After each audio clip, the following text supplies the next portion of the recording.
So guys welcome back. അങ്ങനെ രാവിലെ തന്നെ പോയി മരണമോ സിനിമ കണ്ടിട്ട് കിട്ടുലം പടം, ഒരു രക്ഷയില്ലാത്ത പടം. സിനിമ എന്ന് പറഞ്ഞു കഴിഞ്ഞാൽ നമ്മുടെ ടൊവിനോ തോമസിന്റെ പ്രൊഡക്ഷനാണ്, പുള്ളി പ്രൊഡ്യൂസ് ചെയ്ത സിനിമയാണ്. എനിക്ക് തോന്നുന്നു പുള്ളിയുടെ ബിഗ് ബഡ്ജറ്റ് സിനിമ ആയിരിക്കും തോന്നുന്നു. ബിക്കോസ് പുള്ളി മുമ്പ് പ്രൊഡ്യൂസ് ചെയ്തെന്ന് കിലോമീറ്റേഴ്സ്, പിന്നെ കള, പിന്നെ രണ്ട് പടം എനിക്ക് അറിയത്തില്ല, ഞാൻ കണ്ടിട്ടുമില്ല. ഇത് പുള്ളിയുടെ 5ാമത്തെ പ്രൊഡക്ഷനിൽ വരുന്ന സിനിമയാണ്. ഇത് ഡയറക്റ്റ് ചെയ്തേക്കുന്നത് ശിവപ്രസാദ്. ആൻഡ് ഇതിന്റെ കഥ വന്നേക്കുന്നതെന്ന് പറയുന്നത് നമ്മുടെ വായൽ അഭിനയിച്ച സിജു സണ്ണിയുടെ സ്റ്റോറിയാണ്. അതായത് സ്ക്രിപ്റ്റ് സിജു സണ്ണിയുടെയാണ്.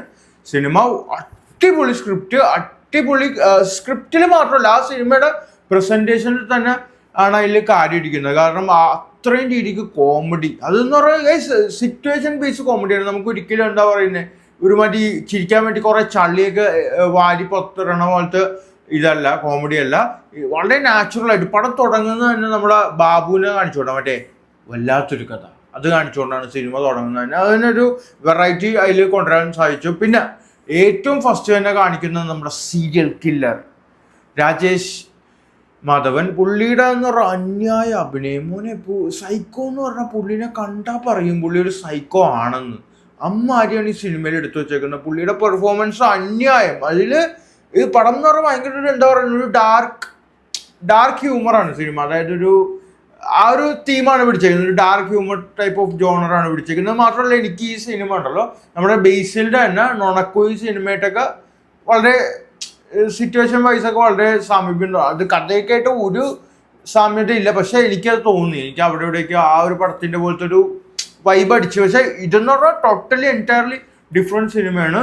കോമഡിക്ക് വളരെയധികം പ്രാധാന്യം കൊടുത്തിട്ടുള്ള, ചിരിക്കാനുള്ള സിനിമയാണ്. അതായത് നമ്മൾ ചില സിറ്റുവേഷൻസിൽ, ഇപ്പം ഞാൻ തിയേറ്ററിൽ പോയി സിനിമ കാണുമ്പോൾ ചില സീനിലൊക്കെ നമ്മൾ പതുക്കെ സ്ക്രീനിൽ നിന്ന് അതിൻ്റെ ആ ഒരു എന്താ പറയുന്നത്, നമ്മുടെ ആ ഒരു അറ്റൻഷൻ പോവും. നമ്മൾ പതുക്കെ ഫോണൊക്കെ പോലെ മെസ്സേജ് സൗണ്ടൊക്കെ വരുന്നുണ്ടെങ്കിൽ പതുക്കെ നോക്കും.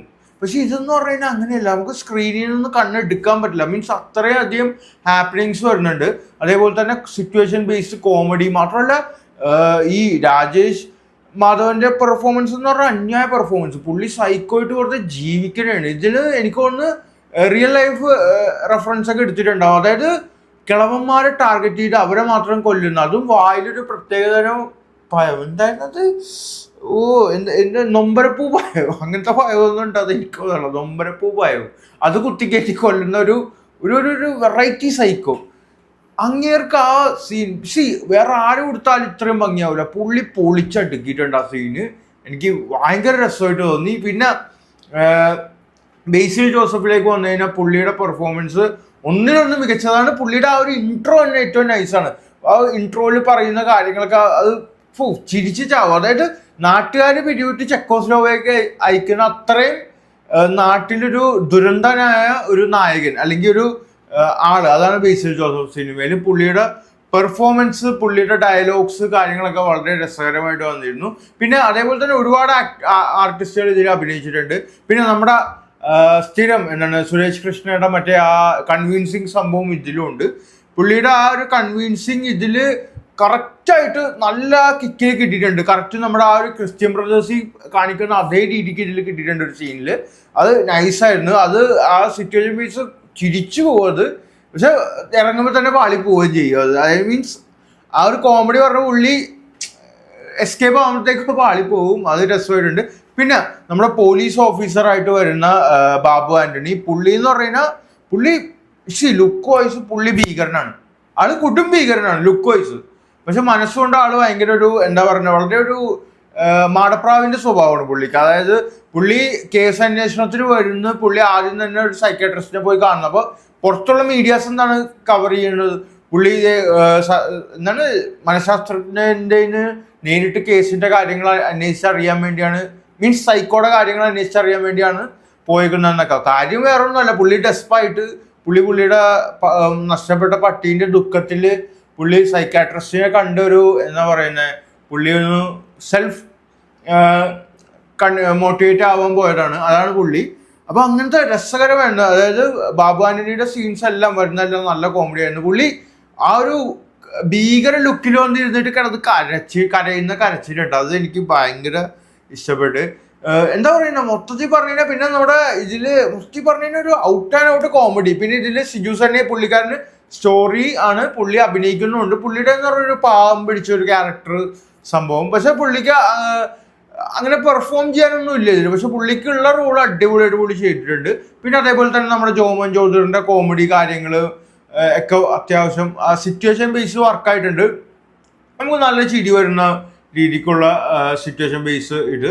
പിന്നെ ഇതിന്റെ ഒരു എൻഡ് പോർഷൻ അല്ലെങ്കിൽ അവസാനത്തിലേക്കൊക്കെ വരുമ്പോൾ കാണിക്കുന്ന ആ ഒരു ഫൈറ്റ് സീൻ ആയിക്കോട്ടെ, അതിന്റെ ആ ഒരു കൊറിയോഗ്രഫി കാര്യങ്ങളൊക്കെ വളരെയധികം മികച്ചു നിൽക്കുന്നതാണ്. മാത്രമല്ല അത്രയധികം വളരെ മികച്ച ഒരു എന്താ പറയുക ഫൈറ്റ് സീൻ, അതേപോലെ തന്നെ ആ ഒരു കൊറിയോഗ്രഫിയൊക്കെ നല്ല രീതിക്ക് എടുത്തിട്ടുണ്ട്. മാത്രമല്ല എനിക്ക് തോന്നിയെന്ന് പറയുന്ന ഈ സിനിമ മരണമാസം എന്നാണ് പേര്. ശരിക്കും ഇത് മരണമാസം എന്നല്ല, ചിരിമാസം എന്നാണ് ഇട്ടുണ്ട് ഇതിന്റെ പടത്തിന്റെ പേരിൽ. കാരണം അതിനും മാത്രം ചിരിക്കാനുണ്ട് സിനിമയിൽ. അതേപോലെ തന്നെ ഒരു ഒറ്റ സീനിൽ പെട്ടി തുറക്കുമ്പോൾ ടോവിനോനെ കാണും. ഒറ്റ സീൻ, ഒരു ജസ്റ്റ് ഒരു മിന്നായം പോലെ ക്യാമിയോ ടോവിനോടെ ഇട്ട്. അതേപോലെ തന്നെ നമ്മുടെ മറ്റേ എന്താണ് ഗുരു സ്വാമസുന്ദരം, പുള്ളിയുടെ ഒരു ക്യാമിയോ റോളുണ്ട്, അതും അടിപൊളിയായിട്ടുണ്ട്.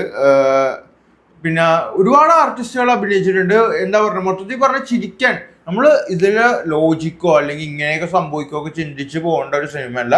എല്ലാ ലോജിക്കൊക്കെ മാറ്റി വെച്ച് വളരെ എന്താ പറയുക നോർമൽ പീസ് ഓഫ് മൈൻഡിൽ പോയിരുന്ന് ചിരിക്കുക, അതാണ് സിനിമ. സോ എനിക്ക് ഈ ഒരു സിനിമ ഞാൻ ഒരു 5 റേറ്റ് ചെയ്യണമെങ്കിൽ ഒരു 4 ഞാൻ എന്തായാലും റേറ്റ് ചെയ്യും. അത്ര അടിപൊളി സിനിമ, ചിരിക്കാൻ പറ്റുന്ന ഒരു എന്താ പറയുന്ന ഒരു മനസ്സോർന്ന് ചിരിക്കാൻ പറ്റുന്ന ഒരു അടിപൊളി സിനിമ. പിന്നെ അതേപോലെ ഇതിൽ പ്രായമായിട്ടൊരു കിളവ് നല്ല പ്രായമായിട്ടൊരു ആള് അഭിനയിച്ചിട്ടുണ്ട്. അതൊക്കെ വളരെ രസമായിട്ട് വന്നിട്ടുണ്ട്. പുള്ളിയുടെ ക്യാരക്ടർ പുള്ളിയാണ് അതിൻ്റെ ഒരു മെയിൻ. പുള്ളി മരിച്ച അതിൻ്റെ ആ ഒരു കാര്യങ്ങൾ കഥയൊക്കെയാണ് സിനിമയിൽ വരുന്നത്. പിന്നെ ഇതെന്ന് പറയുന്നത് ഞാൻ പറഞ്ഞില്ലേ, അതായത് സിനിമയുടെ ഇന്റർവൽ ആയപ്പോൾ ഞാൻ വിചാരിച്ചു ഇനി എന്താണ് ഇന്റർവൽ തന്നെ അത്യാവശ്യം കുറെ കാര്യങ്ങൾ സിനിമയിൽ കാണിക്കുന്നുണ്ട്. അപ്പൊ ഞാൻ വിചാരിച്ചു ഇനി ഇത് കഴിഞ്ഞിട്ട് എന്താണ് പടം, ഇന്റർവൽ വരെ ആയി, ഇനി എന്താണ് ഒരു സംഭവിക്കാൻ പോണെന്ന് വെച്ചപ്പോൾ അവിടെയാണ് ടെസ്റ്റ് കൊണ്ടുവന്ന ആ ഒരു മരണം കാര്യങ്ങളൊക്കെ വന്നതൊക്കെ വളരെ രസമായിട്ടുണ്ട്. ആ ഒരു പ്രതീക്ഷിക്കത്തില്ല, നമ്മൾ പോലും ചിന്തിക്കത്തില്ല, അങ്ങനത്തെ ഒരു ട്വിസ്റ്റാണ് കൊണ്ടുവന്നത്. അത് എൻഡിങ് വരെ അത് രസമായിട്ട് പോയിരുന്നു. ആ ഒരു ബോഡിയും കൊണ്ട് ആ ഒരു സൈക്കോയുടെ കാര്യങ്ങളും അങ്ങനെയാണ്. റിയൽ ലൈഫിലും ഒരു സൈക്കോക്ക് ഓരോ സൈക്കോപാത്ത് അതായത് ഒരു പാറ്റേൺ ഉണ്ടാവും, കില്ലിങ് പാറ്റേൺ ഉണ്ടാവും. അപ്പോൾ പുള്ളിക്ക് ആ പാറ്റേണിലേക്ക് എത്താത്തതിൻ്റെ ദേഷ്യവും വേദനയും ഫ്രസ്ട്രേഷനും അതൊക്കെ അടിപൊളിയായിട്ട് രാജേഷ് മാധവൻ അഭിനയിച്ചിട്ടുണ്ട്. അടിപൊളിയാണ് പുള്ളി സ്ക്രീനിൽ കാണുമ്പോൾ. എനിക്ക് തോന്നുന്നു പുള്ളിക്ക് ഇത്രയും ബെറ്റർ ആയിട്ടുള്ള ഒരു വേഷം വേറെ കിട്ടിയിട്ടില്ല എന്ന് തോന്നുന്നു. ഇത്രയും പെർഫോമൻസ് വൈസ് പുള്ളി വളരെ മികച്ചു നിൽക്കുന്ന ഒരു സിനിമ. എനിക്ക് തോന്നുന്നു ബേസിലിലേക്ക് സൈഡാക്കി പുള്ളിയുടെയാണ് മൊത്തം പെർഫോമൻസ് സിനിമയിൽ. ബേസിലിന്റെ പെർഫോമൻസ് ഇല്ലെന്നല്ല, പക്ഷെ ബേസിലിന്റെ കുറെ ടൈറ്റിൽ കാർഡ് എഴുതി കാണിക്കുന്നുണ്ട്. ആംഗ്രി സ്റ്റാർ, അതേപോലെ തന്നെ എന്താണ് പറയുന്നത് ലാഫിംഗ് സ്റ്റാർ, കുറെ എഴുതി കാണിക്കുന്നുണ്ട്. ടൈറ്റിൽ സാഡ് സൂപ്പർ സ്റ്റാർ അങ്ങനെയൊക്കെ പറഞ്ഞ് കാണിക്കുന്നുണ്ട്. മൊത്തത്തിൽ ഞാൻ പറഞ്ഞില്ല, ഔട്ട് ആൻഡ് ഔട്ട് കോമഡി പടം. പോവാ, തിയേറ്ററിൽ പോയാൽ എൻജോയ് ചെയ്യുക, കാണുക. That's it. സോ അടുത്ത വീഡിയോ ആയിട്ട് നമുക്ക് പിന്നെയും കാണാം ഗൈസ്. Thank you.